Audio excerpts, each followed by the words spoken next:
Let's talk about chair stability, right? If you're ever asked to compare two chair conformations to see which one is more stable, your mind must go to 1,3-diaxial interaction. That's what you need to look for in your chair conformation. So anytime you're asked about the stability of a chair, your brain must go here. 1,3-diaxial interaction. Let's talk about what that is, right? So 1,3-diaxial interaction will only occur in a chair when at least one or more of the hydrogens in the chair is replaced by any group, whether it's alkyl group, chlorine, bromine, at least one of them must be replaced by alkyl, any group but hydrogen, okay? Then, in order for you to have 1,3-diaxial interaction, the group, the group must be in the axial position. So whatever the group is, chlorine, bromine, alkyl, it must be in the axial position, right? 1,3-diaxial interaction makes your chair unstable because as I will show you later, what happens when you have 1,3-diaxial interaction is the electron clouds on the carbons in the ring 3 places away from whichever group is not hydrogen is interacting and repelling each other. When you have repulsion of electrons, when groups that have electrons are close enough, they will repel each other. That is what makes something unstable in chemistry. It's that repulsion. I like to call it chaos. So it's two negatives coming close and then they repel, right? That's unstable. Nothing about that is stable, okay? So let's look at the two chair conformations for 1-methyl cyclohexane. And we're going to use this to talk about which one of these chairs is more stable. So let's bring them up top and let's go. So these are the two chair conformations for 1-methyl cyclohexane.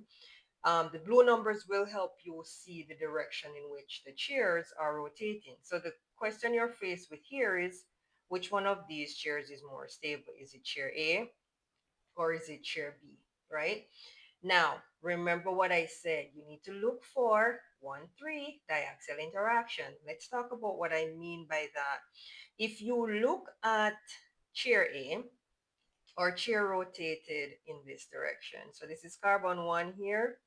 This carbon, so the chair rotated in this direction, right? So carbon 1 drops down. And remember, stay on the right side of the chair. You stay on the right side over here. The nose drop down to here because the chair rotated this way. That's your nose. Since it's going this way, carbon 2 is here, 3, 4, 5, 6. So you should be able to see that the chair rotated this way. My nose here, that is carbon 4, moved up, right? I only have certain hydrogens in here on purpose. You could put the others in there if you want, but the interaction is 1,3-diaxial, so that's why I have these particular hydrogens in. So let's talk, right? First thing I said is that for you to have 1,3-diaxial interaction, the group that is not hydrogen, and the only group here that is not hydrogen is your CH3, must be in the axial position, right? So my CH3 is in the axial position. So let me talk about 1,3-diaxial interaction in chair A. It literally is in the word. It's 1,3 diaxial interaction, which means find the carbon that has the CH3 on it. Move 3 carbons away. 1, 2, 3 carbons away in this direction of the ring, right? The CH3 in the axial position, the CH3 in the axial position, and this hydrogen in the axial position, they're parallel to each other, they're eclipsed. I'll show you in a model in a second. In this position, they can interact with each other. So your CH3, the electrons that constitute this CH3 will interact with my hydrogen. They're both negative, so they will repel. That's chaos, okay? Then it says 1, 3, this nice little word here, diaxial, which means it's happening in two places. It's diaxial, right? So the second axial interaction, find this carbon with the CH3 on it. Find your carbon with the CH3 on it, right? And then go 3 carbons away on the opposite side of the ring, right? Or the opposite part of the ring. First I did here. Do the same thing on the other part of the ring going in the other direction. This way, this way. So 3 carbons away from this. In the axial position, I also have another hydrogen. So I can have 1,3-diaxial interaction here, and I have 1,3-diaxial interaction here. Notice my 1,3-diaxial interaction is only between the group that is in the axial position, right? And then whatever is in the axial position, 3 carbons away. That's what these red dots are showing. So 3 carbons away here and 3 carbons away here. That's how you get 1,3 diaxial interaction. So it means, and this is a steric interaction, by the way. So I have a CH3 hydrogen steric interaction occurring twice, right? It happens here and it happens here. So that makes this chair unstable, right? Because I have electron clouds here repelling the little electron on hydrogen. Same thing here. Makes this chair unstable. Let's hop over to chair B, right? Over chair B, and I'm going to show you on a ball and stick how close these really are, right? To show you that they really repel. Let's hop over to B. If I look at B, right, I cannot have 1,3-diaxial interaction. No 1,3-diaxial. Maybe I should write no. Nope. 1,3-diaxial interaction. You know why? It's simple. Find that carbon with the group that is not hydrogen. Because this is just an example. So I'm preparing you for any possible scenario. Your CH3 here is in what position? It's in an equatorial position. So you cannot have 1,3-diaxial interaction in this molecule. If I move 3 carbons away, where's the hydrogen? Equatorial. No 1,3-diaxial interaction. Move 3 carbons away in this direction. This is also in the equatorial position, right? So no 1,3-diaxial interaction can happen in B. So that means my electron cloud here is not repelling anything 3 carbons away. So this right here has less chaos, right? There's minimal repulsion in here, right? And by the way, if you look at the video on strain energy, there's a certain value associated with this, right? And the higher the energy of the molecule, the more unstable it is. This, barely any steric or repulsion going on over here, so really low energy. This is more stable. Let me explain this using ball and stick. Then we're going to do another example. I need to highlight something here. I need you to recognize that your 1,3-diaxial interaction can also take place at the bottom of the ring. My next example will have that. It's taking place at the top of the ring here. It can take place at the bottom of the ring. Let me bring up the models so I can show you how close these things are. Let's bring this one up as well. All right, cool. So here we are.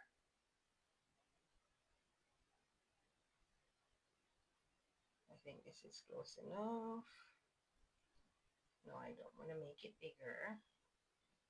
All right, so let's number these carbons to match the carbons on the molecule. So this is carbon 1. That's your carbon 1, right?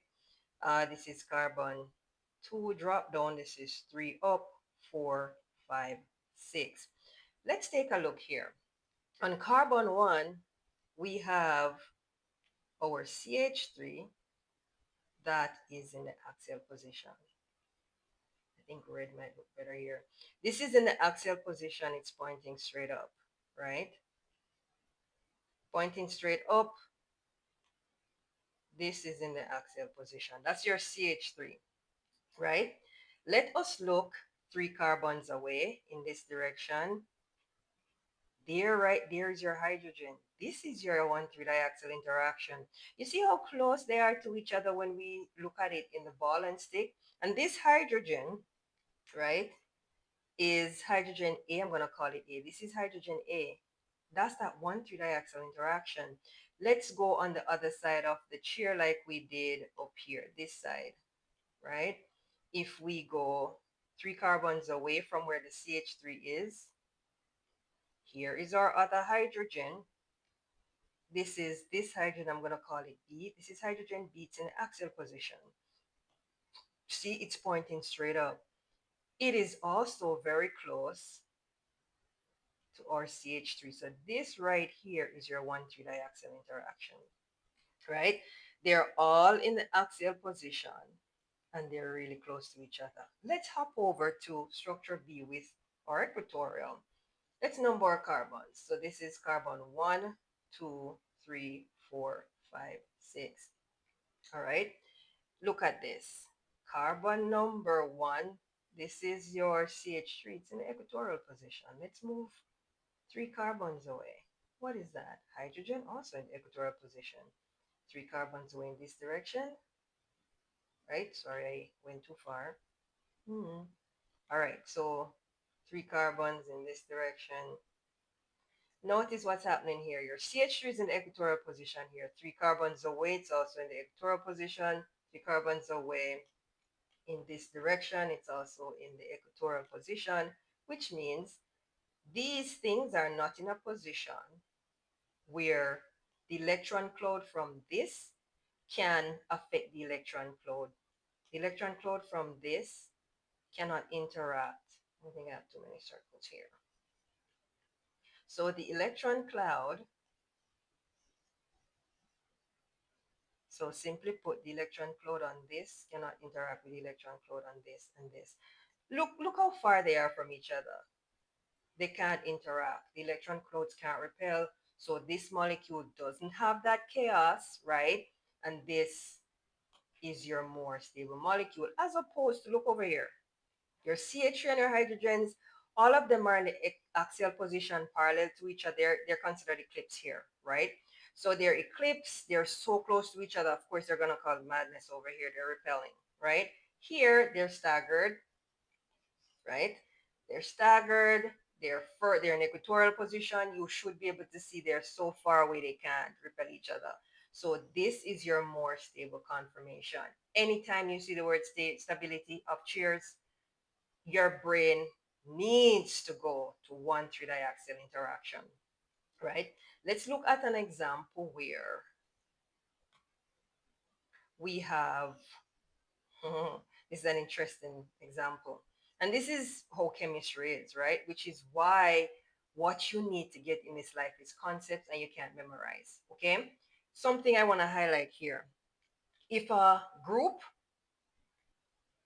so if a particular group that is not hydrogen has more atoms, right? It clearly has a bigger electron cloud, yes? Which means when it interacts, it causes a bigger repulsion. Don't ever forget that, right? Bigger group, this is bigger than this, it will cause a bigger repulsion. Let's talk about these two chairs, right? This is chair A, and this right here is chair B. We need to determine which one of these is more stable, okay? So let's firstly do the rotation of our chair. So my chair, this is carbon 1, 2, 3, 4, 5, 6. My chair rotated this way. So this, notice my nose came up, and I didn't stay on the nose on purpose today. This came up. So if we moved up, it means this is 6, this is 5, this is 4, this is 3, and this is 2. Because the truth is, you'll be given structures that is not on the nose, where the group is not on the nose. If, when on the nose, I mean here. But if you're drawing your chair, if they give you the option to draw your chair, stay on the nose, it makes life easier. So let's look at what's going on here. So in chair A, I can't have one three diaxial interaction because CH2, CH3 is in the axial position. But pop over to B, hello, CH3 is also in the axial position, so we can have one three diaxial interaction in both chairs. So you're like, yeah, lady, what you want me to do now? This is it. Remember what I told you in the beginning. A bigger group causes more repulsion. So when you look at these shears, both of them can have one triaxial interaction. So when this happens, look for the one triaxial interaction that is causing the biggest repulsion. Okay, so let me go to, so this carbon is one of the carbons that one of the hydrogen is replaced by my CH2 CH3 group. It's in the axial position. So let's do 3 carbons away. I have a hydrogen, you have a hydrogen here, one hydrogen in the axial position, and one in the equatorial. So hydrogen, hydrogen. So I can have one triaxial interaction. Remember, it's 3 carbons away here between the hydrogen and the CH2, CH3. Remember, it's 1,3 diaxial. So on the other side of the ring, 3 carbons away. And notice I am not numbering. I purposely did 3 carbons away and put the numbers in blue. Notice all I'm doing is the 1,3 diaxial. It must be 3 carbons away from the carbon that does not have the hydrogen on it. Here, my hydrogen is axial up. If you don't know how I got that, go learn how to draw cheers. That's where we did that. My interaction, 1,3 interaction is here. It's between this group and the hydrogen. All right. So over here, my 1,3 diaxial interaction is between CH2, CH3, and hydrogen, and it's happening twice. Pop over to B, right? And by the way, FYI, we can't have no 1,3 diaxial interaction with this CH3. And I know you're like, yes, lady, we know because it's in the equatorial position. So no, you can't have any 1,3 with this. Cool. Love that. So let's go over to B. Looking at B, right? In the axial position, I have this CH3. Pay attention. Where's your little CH2, CH3? It's in the equatorial position.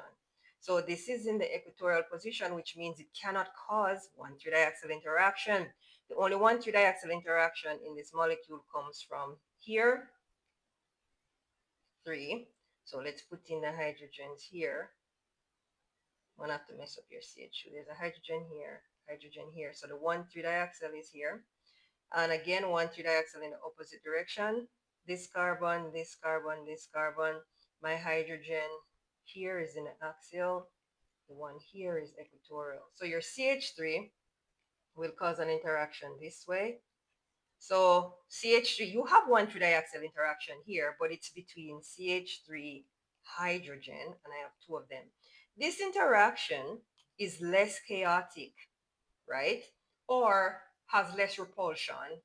That means the electron clouds here are repelling each other. That's all I mean by repulsion. And this is a steric strain, if we want to use the correct chemistry term, okay? But all that is happening is that the electron cloud here is repelling the electron cloud on the hydrogens. But listen, if I only have CH3 here, which means I only have, what is this, 9 electrons here. And here I have way more. This is 24, 2, 26, 3, 29. This is a bigger group. So my bigger group will have a bigger repulsion. It's more electrons repelling the electron with a bigger confusion, bigger chaos. Here I do have 1, 3, but it is not as chaotic and not as big as of a repulsion. So therefore, my little chair over here, this is your more stable chair. Remember, the lower the energy of the chair, the more stable it is. The less the chaos, the more stable it is, right? That's how you remember stuff in chemistry. So that's how you handle chair conformation, 1,3 diaxial interaction.